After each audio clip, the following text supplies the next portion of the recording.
Amados, que a graça e a paz do Senhor esteja com todos vocês nessa noite.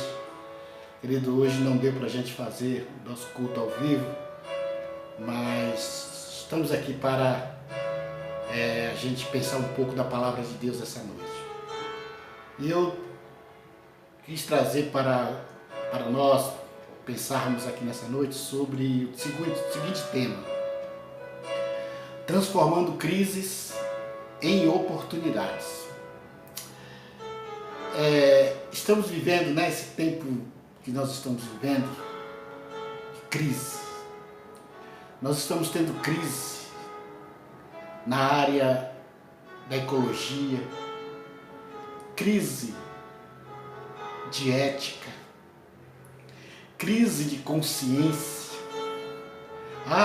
Quantas pessoas nesse momento, nesse exato momento, estamos tendo crise de consciência. Talvez diante de uma coisa que aconteceu, diante de um fato que aconteceu, ou que ele presenciou, e que ele está aí com a crise de consciência de quanto a tomar as decisões, o que fazer.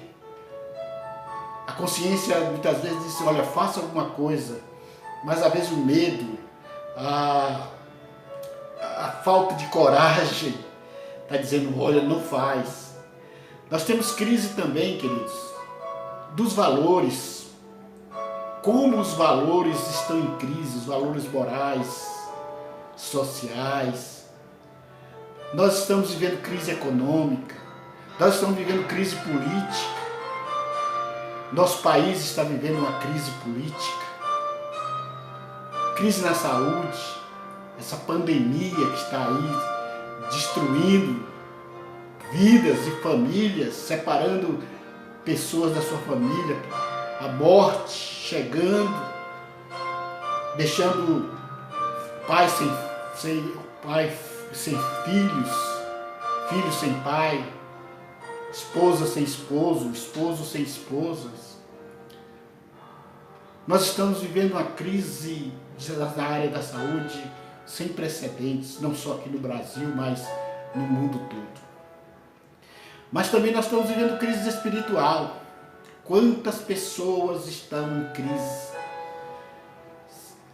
achando que não vale a pena mais estar seguindo esse Cristo, seguindo esse Deus, porque a vida dela está em crise. Ela está com crise por causa do desemprego, ela está com crise por causa do seu casamento, ela está em crise.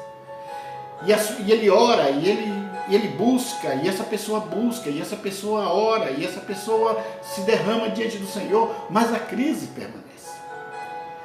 Então, amados, o desafio e a Bíblia nos dá vários textos que nos mostram que podemos transformar crise em oportunidade, ou então ficar a refém dessa crise. Como lidar com as crises? Como lidar com essas crises, não permitindo que elas tomem conta da nossa vida, que nos faça prostrar, que nos faça viver no determinismo? Como fazer isso? Ou a gente transforma a crise em oportunidades, ou então vamos morrer vítima das crises. Então, nessa noite, queridos, eu quero compartilhar com vocês 3 personagens. Aliás, não são 3, são 7.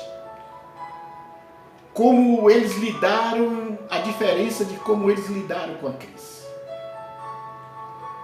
Como que cada uma dessas pessoas lidaram com a crise. Então eu quero trazer para a nossa conversa aqui dessa noite, do nosso bate-papo aqui dessa noite, com esse tema, transformando crises em oportunidades, o capítulo 7 de 2 Reis. Vamos contextualizar primeiro, já que a gente não tem tempo aqui para ler todo o contexto. Mas Samaria, Israel, estava vivendo uma crise sem precedente na história de Israel. Havia uma fome tão terrível, uma crise de carestia, uma crise econômica, uma crise espiritual, uma crise das pessoas cercadas dentro dos muros sem poder sair. O exército assírio tinha cercado a cidade. E a fome começou a tomar conta daquelas pessoas. Quando você lê o capítulo anterior, os capítulos anteriores, você vai ver como é que a crise estava lá. E a fome era tanta que as pessoas, elas se esgueiravam durante a noite pelos buracos do muro para pegar um pouco de relva, um pouco de capim, para fazer um sei o quê. A fome era tanta, queridos, que duas mães, num estado de desespero terrível, propôs cozinhar os seus próprios filhos para se alimentar. Ou seja, aquelas mulheres passaram por cima do amor de mãe, do zelo de mãe, porque elas não aguentavam ver que os seus filhos iam morrer. Então, elas combinaram que um dia assaria, cozeria o seu filho, comeriam as duas, depois no outro dia a outra faria o mesmo com o seu filho. Mas fizeram isso, quando foi no outro dia a outra mãe não quis fazer. E aí aquela mulher desesperada chamou o rei para resolver. E o rei rasgou as suas vestes e o rei ficou desesperado. A fome era tanto que as pessoas compravam estercos de pombo. Era uma fome, era uma crise terrível. E aí nós temos 3 atitudes interessantes nesse capítulo 7 de 2 Reis. Nós temos a atitude, primeiro, do capitão do exército de Samaria. A atitude dos 4 leprosos e a atitude do rei. Então nós vamos falar sobre como essas pessoas, o capitão, os 4 leprosos e o rei lidaram com a crise. Primeiramente nós vamos ver como é que o capitão lidou com a questão da crise. O capítulo 7, do versículo 1 e o 2, diz assim: Eliseu respondeu então: ouçam a palavra do Senhor. Assim diz o Senhor: amanhã, por volta desta mesma hora, na porta de Samaria, se venderá uma medida de farinha, como 2 medidas de cevada serão vendidas por uma peça de prata. Queridos, estava aquela crise terrível. De repente vem uma palavra, um homem chamado Eliseu, um profeta, o qual o rei não gostava dele, porque o rei ele não profetizava nada que era de benefício para o rei, e disse que amanhã a crise seria solucionada, haveria o final daquela crise. Olha o que é que o capitão, o oficial do exército responde. E o versículo 2 diz: o oficial em cujo braço o rei estava se apoiando, disse ao homem de Deus: ainda que o Senhor abrisse as comportas do céu, será que isso poderia acontecer?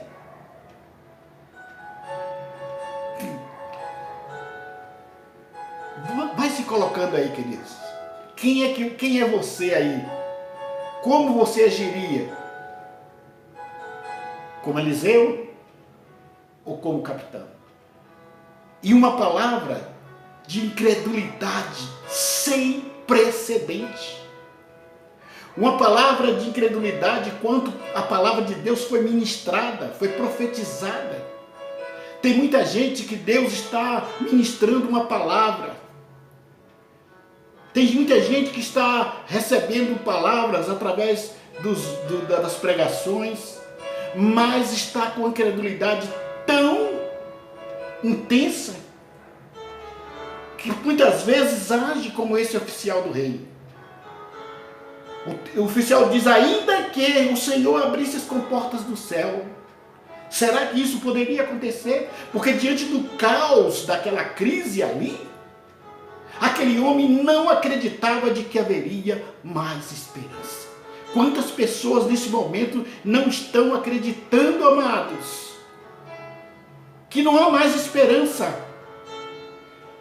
que Deus não é capaz de transformar de uma hora para outra uma crise em uma abundância,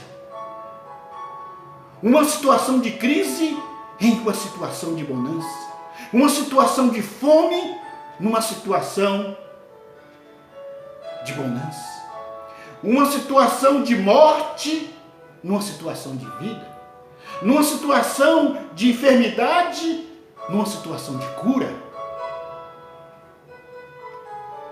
Tem pessoas que não estão mais acreditando, e muitos homens e mulheres, chamados homens e mulheres de Deus, não estão acreditando mais que Deus pode, de um dia para outro, mudar a situação do nosso país, da nosso mundo. Tem muita gente pensando como esse oficial. Olha a resposta de Eliseu para ele. Então Eliseu disse: você o verá com os próprios olhos, mas não comerá coisa alguma. Queridos, às vezes nós estamos perdendo a oportunidade de crescer na crise. Às vezes nós estamos recebendo, mesmo que vai acontecer uma bênção, vai acontecer milagre, mas nós vamos ficar de fora porque não estamos crendo. Quando a gente ouve os noticiários, conversando com as pessoas, como essa crise as pessoas têm tomado decisões tão criativas. As pessoas que tiveram seus comércios fechados, seus salões de beleza, as pessoas começaram a fazer coisas que elas nunca faziam antes. Olha a oportunidade de crescimento que esta crise está dando para aqueles que acreditam, daqueles que não se deixam vencer, daqueles que não duvidam. Amados, nós precisamos crer nesta palavra.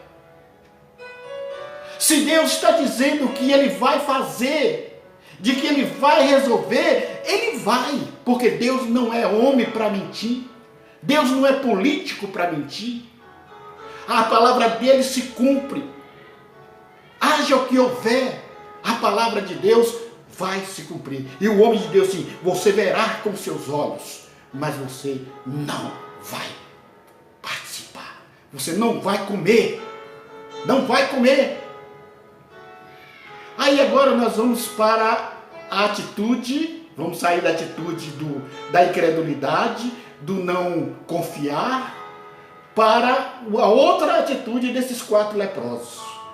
O versículo 3, desse aí, capítulo 7, de 2 Reis, diz assim: havia 4 leprosos junto à porta da cidade, e eles disseram uns aos outros: por que ficaremos aqui esperando a morte? Primeira coisa, se você quer transformar crises em oportunidade, você precisa perguntar para você mesmo, meu querido: eu vou ficar aqui nessa quarentena, trancado dentro da minha casa, esperando que o coronavírus venha me buscar?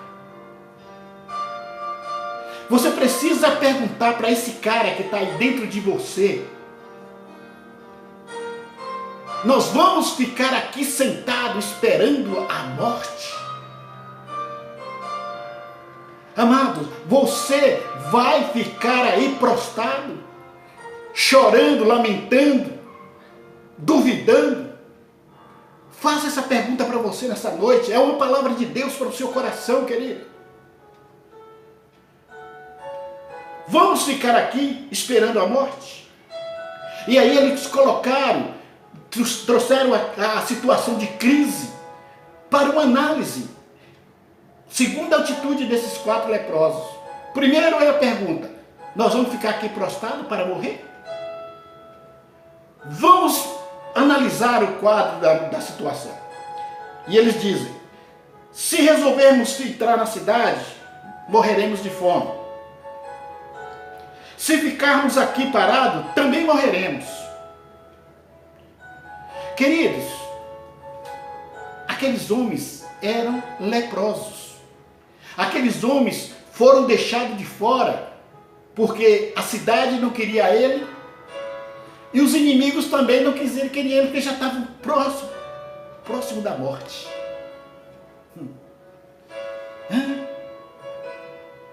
Ninguém queria saber daqueles 4 homens. Eles não tinham lugar dentro da cidade, porque lá também tinha fome. Eles não estavam presos, eles não estavam confinados, eles tinham liberdade de ir e vir. Mas a situação era a mesma. Eles dizem: olha, se entrar na cidade tem fome, se ficarmos aqui não tem nada também. O que possamos fazer? O que precisamos fazer? É essa a pergunta que você que está aí nesse estado de prostração, sem saber o que fazer, com a crise que está na sua vida, com a crise que está no seu casamento, com a crise que está no seu negócio, com a crise que está da sua espiritualidade, você vai ter que perguntar. Querido, você que está passando por uma crise espiritual, você precisa perguntar: eu vou continuar com essa vidinha michuruca, essa vida espiritual, essa fé michuruca, capenga? Então eles tomaram uma decisão, arriscada, mas era uma decisão. Sabe que muitas vezes a gente tem dificuldade para tomar decisão porque a gente não quer se arriscar. A gente sabe que o lugar onde nós estamos é lugar de morte. Porque quando uma pessoa se prostra, quando uma pessoa se conforma, quando a pessoa entra pelo caminho do conformismo, ela já está encomendando o seu caixão. Então aqueles 4 homens tomaram uma decisão. Vamos, pois, ao acampamento dos arameus para nos render. Ou seja, vamos nos entregar para o inimigo. Se ele nos deixar viver, viveremos. Mas, se nos matar, morreremos. O que não dá é para ficar aqui mais prostrado. Ou para morrer ou para viver, nós vamos fazer alguma coisa. Queridos, olha que decisão. Ou para a vida ou para a morte, você precisa caminhar nessa crise que você está vivendo. Não dá para você ficar aí prostrado. E aí, eles esperaram a noite, o versículo 5 diz: ao anoitecer, eles foram ao acampamento dos arameus. Quando chegaram nas imediações do acampamento, o Senhor tinha feito os arameus ouvirem um ruído de um grande exército com cavalos e carros de guerra, de modo que disseram uns aos outros: ouçam, o rei de Israel contratou os reis dos hititas e dos egípcios para nos atacarem.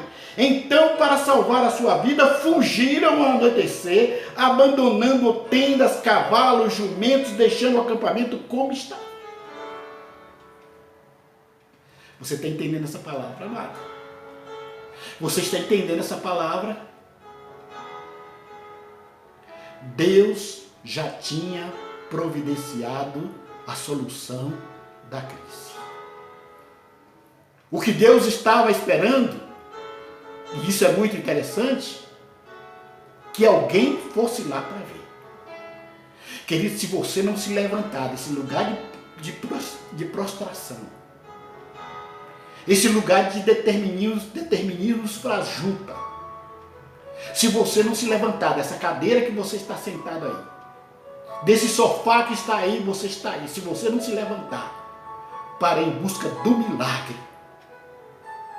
você nunca vai resolver as crises da sua vida. Ninguém da cidade quis ir, mesmo havendo uma profecia de que no outro dia haveria abundância de pão. Ninguém saiu dos muros da cidade com medo. Aí Deus usa 4 homens que já estavam condenados à morte. Querido, se você não sair, Deus vai usar alguém para mostrar o seu milagre.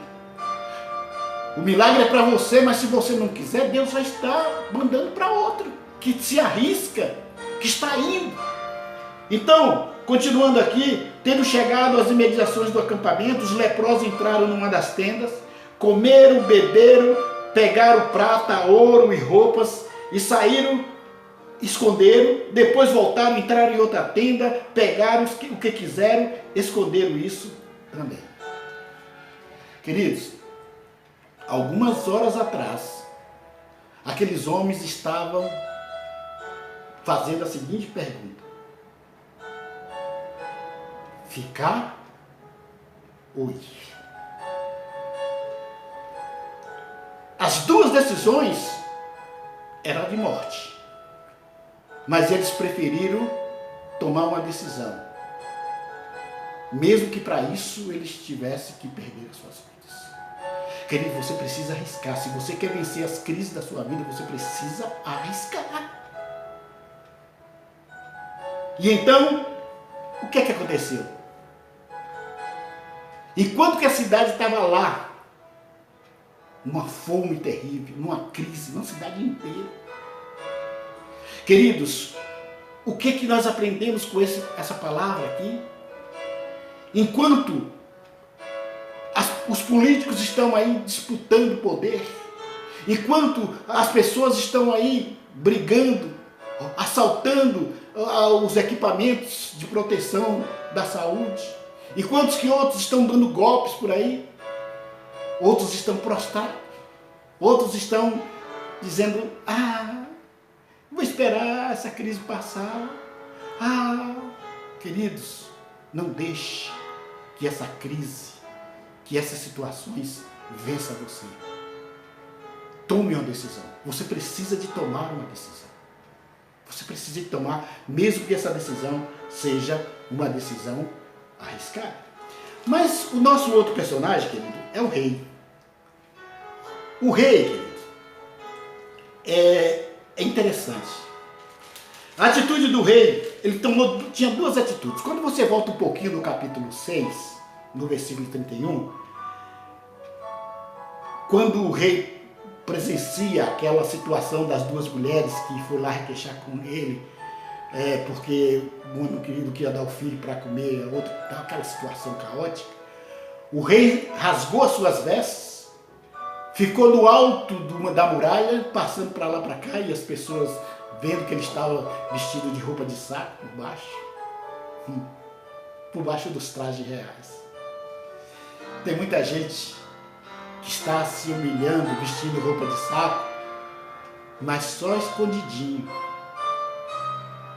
E quando ele viu aquela situação, ele jogou a culpa em Eliseu. O versículo 31 do capítulo 6, ele diz assim: olha, e ele disse: Deus me castigue com todo o rigor, se a cabeça de Eliseu, filho de Safate, não for hoje tirada de sobre seus ombros. O rei precisava de um culpado. O rei precisava de alguém para colocar a culpa desta crise, daquela crise, né? E quem? Eliseu. A culpa era de Eliseu, porque Eliseu tinha profetizado que aquela crise ia vir. Em quem você está colocando a culpa da crise, queridos? Em quem? No governo? No comerciante? Ou em Deus? Porque quando aquele rei colocou a culpa em Eliseu, ele estava culpando o próprio Deus, porque Eliseu era o homem de Deus. Em quem você está colocando a culpa pelas suas crises? Crises pessoais, crises emocionais, crises psicológicas, crise de espiritualidade. Em quem você está colocando a culpa? No seu marido? Na sua esposa? No irmão da igreja? No pastor? Em quem? Queridos, ouça essa palavra. Enquanto você ficar procurando um culpado para ser o autor desta crise, você vai morrer. Você vai morrer espiritualmente. Você vai morrer das suas atitudes. Queridos, não importa quem provocou essa crise. Eles estão jogando a culpa lá nos chineses. Mas eu li uma coisa interessante essa semana, que no dicionário dos chineses não existe a palavra crise. Porque todo chinês, eles veem esses momentos especiais, eles chamam de momentos especiais, de situações especiais. Eles veem uma situação de vencer. E é por isso que eles são essa potência mundial. Queridos, quando você começar a ver essa crise que você está vivendo como um potencial para você desenvolver, tanto espiritualmente, quanto financeiramente, quanto na sua saúde, nos relacionamentos, na sua vida pessoal. Quando você parar de jogar a culpa nos outros, assuma. Tem uma crise, você está vivendo uma crise, mas não jogue a culpa nos outros, nem jogue em Deus. Para de ficar jogando a culpa nos outros e vá para a luta. Vá para a luta, para morrer ou para viver, vá para a luta. Porque é melhor morrer lutando do que morrer sem fazer nada. Se você partir para a luta, você vai ser a sua história, seu nome vai ficar na história. Mas se você for um determinista, um fraco, você não vai ficar com seu nome. Ninguém vai lembrar da sua passagem por aqui. Ainda o nosso personagem, o rei, falando dele ainda, os leprosos, eles comeram, beberam, pegaram riquezas, mas aí teve uma coisa interessante que esses homens fizeram. O versículo 17. O versículo 17 diz assim, não é o 17.